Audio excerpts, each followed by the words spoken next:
తెలంగాణ రాష్ట్రంలో జరిగిన అసెంబ్లీ ఎన్నికల్లో కాంగ్రెస్ పార్టీ అధికారంలోకి రాగానే తెలంగాణ రాష్ట్రంలో ప్రజలకు ఏదైతే హామీలు ఇచ్చిందో ప్రభుత్వం వాటన్నిటిని ఇంప్లిమెంట్ చేసేందుకు ప్రజాపాలన పేరుతోటి దాదాపు 8 రోజుల పాటు ప్రజల నుంచి అధికారులు అంటే ప్రభుత్వం తరఫున అధికారులు అన్ని జిల్లాల్లో తెలంగాణ రాష్ట్ర వ్యాప్తంగా అదేవిధంగా ఉమ్మడి నల్గొండ జిల్లాలోని నల్గొండ, యాదాద్రి, సూర్యాపేట ఈ 3 జిల్లాల్లో కూడా అధికారులు పెద్ద ఎత్తున ప్రజల నుంచి దరఖాస్తులను స్వీకరించారు.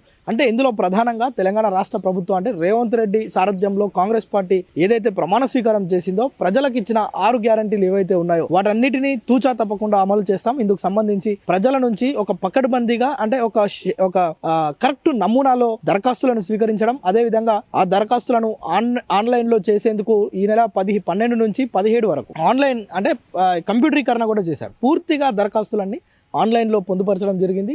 ప్రతి ఒక్కరి డాటా ప్రభుత్వం దగ్గర ఉండాలి. ప్రభుత్వం అందించే ఏదైతే సంక్షేమ పథకాలు ఉన్నాయో అవన్నీ గ్రౌండ్ లెవెల్లో క్షేత్రస్థాయిలో ప్రజలందరికీ వెళ్ళాలి. ఎక్కడ కూడా ప్రజలు ఇబ్బంది పడవద్దు అనే ఒక దృఢ సంకల్పంతో రేవంత్ రెడ్డి ప్రభుత్వం ఒక 8 రోజుల పాటు దరఖాస్తులను స్వీకరించింది. దరఖాస్తులను స్వీకరించడమే కాదు, దాదాపు వాటిని ఆన్లైన్ మొత్తం ఉమ్మడి జిల్లాలో కూడా తెలంగాణ రాష్ట్ర వ్యాప్తంగా కూడా దరఖాస్తులన్నింటినీ కంప్యూటర్లో పొందుపరిచారు. సో కంప్యూటర్లో పొందుపరిచిన తర్వాత వాటిలో స్క్రూటినీ చేయడం, అదేవిధంగా పరిశీలన చేయడం, ఎవరెవరికి ఏం అవసరం ఉన్నాయి. ప్రధానంగా ప్రభుత్వం ఇచ్చిన హామీల్లో రైతు బంధు ఒకటి, కౌలు రైతులకు కూడా రైతు బంధు, అదేవిధంగా ఉచిత విద్యుత్ 200 యూనిట్లు సంబంధించి ఒక పథకం, అదేవిధంగా ప్రధానంగా మహిళలకు మహాలక్ష్మి పథకం ద్వారా గ్యాస్ 400 రూపాయలకే గ్యాస్, అదేవిధంగా 2500 రూపాయల ఆర్థిక సాయం. ప్రధానంగా మహిళలంతా ఆకర్షితులైంది ఈ పథకానికి. అంటే పెద్ద ఎత్తున దరఖాస్తులు కూడా ఈ పథకాలకే ఎక్కువ వచ్చినాయి. వీటికి సంబంధించి ఉమ్మడి నల్గొండ జిల్లా రిపోర్ట్ కనుక చూస్తే దాదాపు ఆన్లైన్ చేసిన తర్వాత నల్గొండ, యాదాద్రి, సూర్యాపేట ఈ 3 జిల్లాలకు సంబంధించి ఇటు రెవెన్యూ, మున్సిపల్ అధికారులు, వివిధ శాఖల అధికారులు సిబ్బందితోటి సమన్వయం చేస్తూ వీటన్నిటినీ ఆన్లైన్ అంటే మున్సిపాలిటీకి సంబంధించి వేరే రెవెన్యూ అధికారులు వేరే వేరే సెక్షన్లలో అంటే వివిధ కాలేజీల్లో కంప్యూటర్లను హైర్ చేసుకొని కొంతమంది స్టూడెంట్స్ని, ప్రైవేట్ ఎంప్లాయీస్ని కూడా హైర్ చేసుకొని వీటన్నిటిని కంప్యూటరీకరణ చేశారు. పూర్తిగా ఉమ్మడి నల్గొండ జిల్లాకు సంబంధించి ఒకసారి మనం ఆన్లైన్ చేసిన దరఖాస్తుల వివరాలు చూస్తే 53,57,458 పూర్తిగా అంటే ఇటు మున్సిపల్ అధికారులు కావచ్చు, పూర్తిగా యంత్రాంగం చేసిన ఆన్లైన్ ఏదైతే దరఖాస్తులను చేసిందో అది 53,57,458 దరఖాస్తులను ఆన్లైన్ చేశారు. సో అంటే ఎందుకు అంటే ఇంత ట్రాన్స్పరెన్సీగా మేము మా యొక్క పథకాలను ప్రజలకు అందిస్తాం, ప్రజలు కూడా ఇబ్బంది పడవద్దు, ప్రతి ఒక్కరి డేటా మా దగ్గర ఉంటుంది అనే ఒక ఇప్పటికీ అనేక సార్లు ముఖ్యమంత్రి రేవంత్ రెడ్డి చెప్పడం, అదేవిధంగా ఇక్కడ కూడా స్థానిక మంత్రి కోమటిరెడ్డి వెంకటరెడ్డి, ఇటుపోతే ఉమ్మడి నల్గొండ జిల్లాకు సంబంధించిన 2 మంత్రులు ఉత్తమ్ కుమార్ రెడ్డి కూడా దీనిపైన అనేక సార్లు ప్రజలెవరూ ఇబ్బంది పడవద్దు, ఇది నిరంతర ప్రక్రియ, వీటిని తర్వాత కార్యాలయాల్లో కూడా దరఖాస్తులు చేసుకోవచ్చని చెప్పడం అయితే చూస్తున్నాం. అంటే దాదాపు 8 రోజుల పాటు దరఖాస్తులు తీసుకున్నప్పుడే వివిధ ప్రాంతాలలో ఉన్నవారు కూడా వారి బంధువుల ద్వారా ఈ దరఖాస్తులను అధికారులకు అందజేయడం జరిగింది. సో ఇప్పుడు తర్వాత జరిగిన ప్రక్రియ ఆన్లైన్ ప్రక్రియ. ఈ ఆన్లైన్ ప్రక్రియ కూడా ఉమ్మడి నల్గొండ జిల్లా వ్యాప్తంగా పూర్తిగా వీటన్నిటిని కంప్యూటరీకరణ చేసిరు. ప్రస్తుతం మనము ఈ పథకాలకు ఏ పథకానికి ఎన్ని దరఖాస్తులు వచ్చాయనే వివరాలను కూడా మనం పరిశీలిస్తే కనుక ప్రధానంగా ఉమ్మడి నల్గొండ జిల్లా వ్యాప్తంగా ఈ 3 జిల్లాల్లో ఏదైతే యాదాద్రి, సూర్యాపేట, నల్గొండ ఈ 3 జిల్లాల్లో కూడా మహాలక్ష్మి పథకం మహిళల కోసం ప్రవేశపెట్టిన ఈ మహాలక్ష్మి పథకానికి మహిళలు అత్యధికంగా దరఖాస్తులు చేసుకున్నారు. పూర్తిగా అంటే మనం నల్గొండ జిల్లాకు సంబంధించి చూస్తే 4,58,173 మంది మహిళలు మహాలక్ష్మి పథకం కోసం దరఖాస్తు చేసుకున్నారు. ఇది కేవలం ఒక నల్గొండ జిల్లాకు సంబంధించి. అంటే నల్గొండ జిల్లాలో ఉన్న 6 నియోజకవర్గాలు అనుకోవచ్చు. ఇప్పుడు ప్రస్తుతం సపరేట్ అయిన నల్గొండ జిల్లా ఒకటి. ఇక సూర్యాపేట జిల్లాకు సంబంధించి 3,18,054 దరఖాస్తులు కేవలం సూర్యాపేట మహాలక్ష్మి పథకానికి సంబంధించి సూర్యాపేట జిల్లా. అదేవిధంగా యాదాద్రికి కనుక చూస్తే 2,32,080 దరఖాస్తులు. అంటే అత్యధికంగా మహాలక్ష్మి అంటే ప్రతి కుటుంబంలో కూడా మహిళలు ఈ యొక్క ప్రభుత్వం ఇచ్చే ఉచితంగా ఏదైతే 2,500 రూపాయల స్కీమ్ ఏదైతే ఉందో దీన్ని సద్వినియోగం చేసుకునేందుకే దాదాపు 10 లక్షల మంది దరఖాస్తులు ఒక్కదానికోసమే దరఖాస్తులు చేసుకున్నారు. అత్యధికంగా దరఖాస్తులు వచ్చిన స్కీమ్ ఏదైనా ఉందంటే అది కేవలం మహాలక్ష్మి పథకం. తర్వాత గ్యాస్, ప్రతి ఒక్కరికి నిత్యావసర వస్తువుల్లో గ్యాస్ అంటే ఒకప్పుడు కిరోసిన్ ఉండే, ఈరోజు గ్యాస్ షుడ్ అండ్ మస్ట్ అయింది.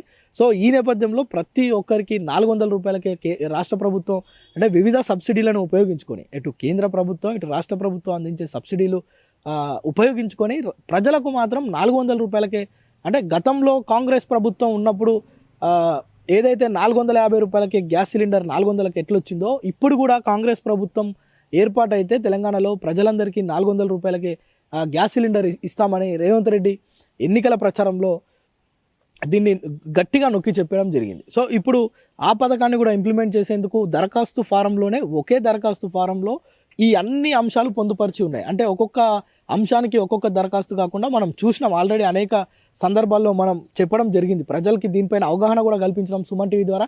మనం ఆ ఒకటే ఫారంలో ఏ విధంగా ఫిల్ చేయాలి, ఏ ఏ పథకానికి ఎలా టిక్ చేయాలనే అంశాలను మనం అనేక సార్లు చెప్పినాం. సో ఇక గ్యాస్ పథకానికి సంబంధించి అంటే మహాలక్ష్మి పథకంకి అత్యధికంగా వస్తే తర్వాత రెండో లైన్లో ఏది ఉందంటే గ్యాస్కి సంబంధించి దరఖాస్తులు వెల్లువెత్తాయి. సో ఇందులో నల్గొండ జిల్లాకు సంబంధించి 4,60,767 దరఖాస్తులు వస్తే గ్యాస్ కోసం, సూర్యాపేట జిల్లాకు సంబంధించి 3,26,383 దరఖాస్తులు సూర్యాపేట జిల్లాకు సంబంధించి వచ్చినాయి. అదేవిధంగా యాదాద్రికి చూస్తే 2,30,432 దరఖాస్తులు. అంటే ఓవరాల్గా మనం చూస్తే ఇది కూడా 9.5 లక్షలకు పైచిలుకు దరఖాస్తులు దీనికి కూడా అంటే గ్యాస్ పథకానికి సంబంధించి కూడా దీనికి దరఖాస్తులు చేసుకోవడం చూస్తున్నాం. ఉమ్మడి జిల్లా వ్యాప్తంగా సుమారు 10 లక్షలు వచ్చినాయి గ్యాస్కి కూడా. మహాలక్ష్మి అత్యధికంగా వస్తే తర్వాత గ్యాస్ ఈ పథకానికి సంబంధించి అత్యధికంగా దరఖాస్తులు వచ్చినాయి. ఇంకా తర్వాత రైతులకు సంబంధించిన ఒక భారీ పథకం రైతు బంధు పథకం. ఈ రైతు బంధు పథకానికి నల్గొండ జిల్లాకు సంబంధించి 2,60,458 దరఖాస్తులు వస్తే సూర్యాపేటకు సంబంధించి 1,60,334 దరఖాస్తులు చేసుకున్నారు రైతులు.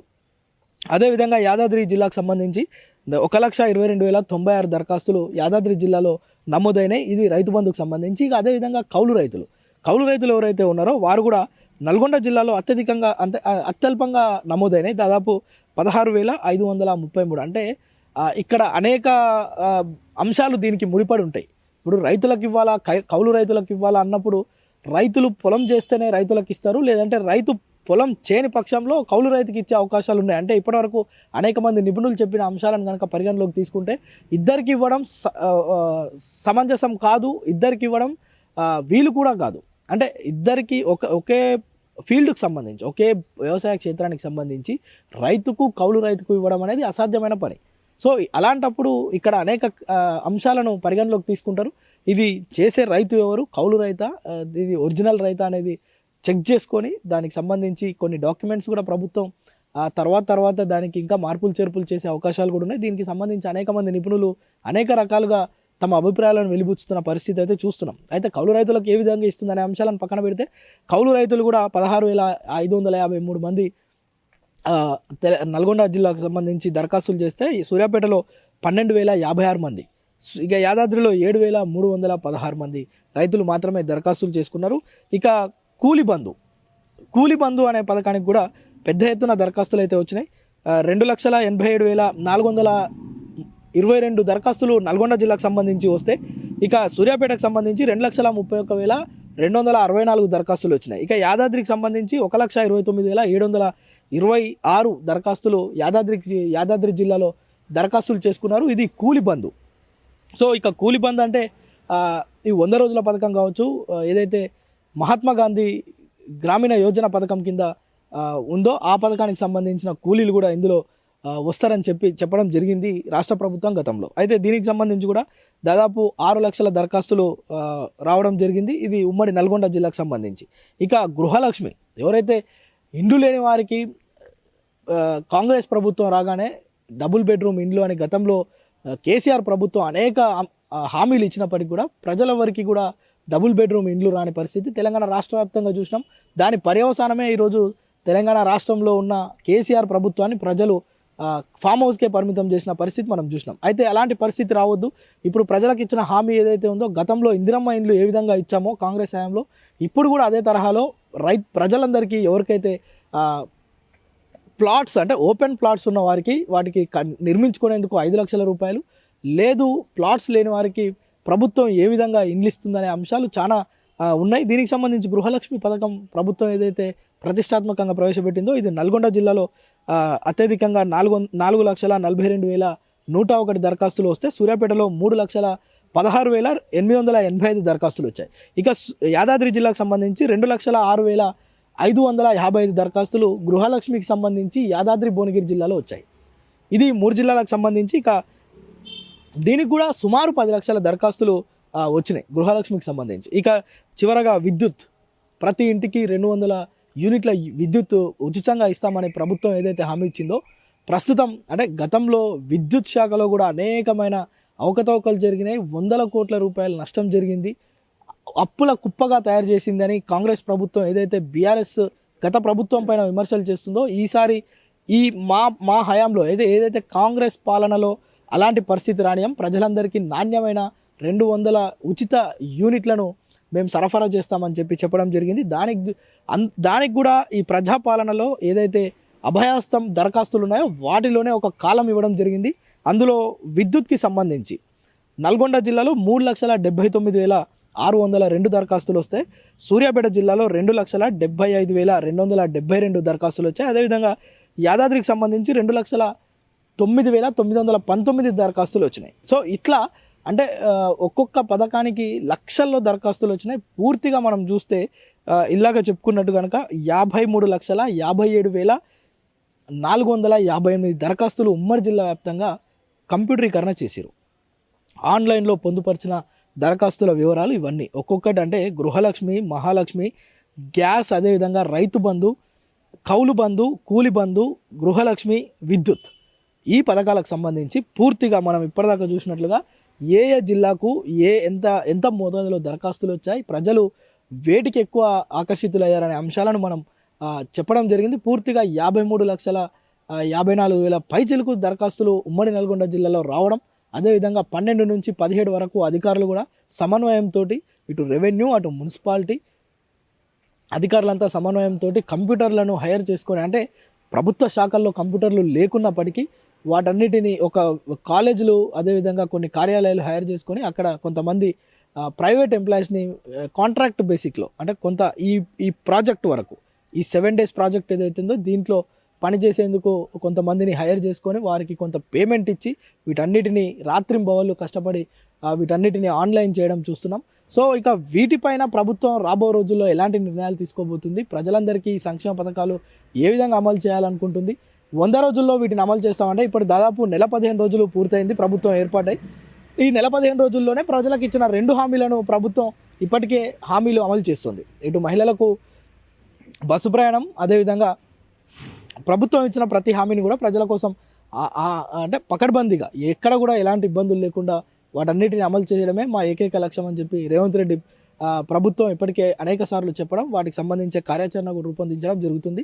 సో ఇది పూర్తిగా ఎంత ప్రజాపాలన కార్యక్రమం ద్వారా 8 రోజుల పాటు దరఖాస్తులను స్వీకరించడమే కాకుండా వాటన్నిటిని కంప్యూటరీకరణ చేశారు. వీటన్నిటిపైన రాబో రోజుల్లో ప్రభుత్వం 100 రోజుల్లో అమలు చేస్తుందా, తర్వాత ఇంకా దానికి విధి విధానాలు ఏమైనా రూపొందిస్తుందా అనే అంశాలను వేచి చూడాలి. కెమెరామ్యాన్ సాయితో ప్రేమ్, సుమన్ టీవీ, నల్గొండ.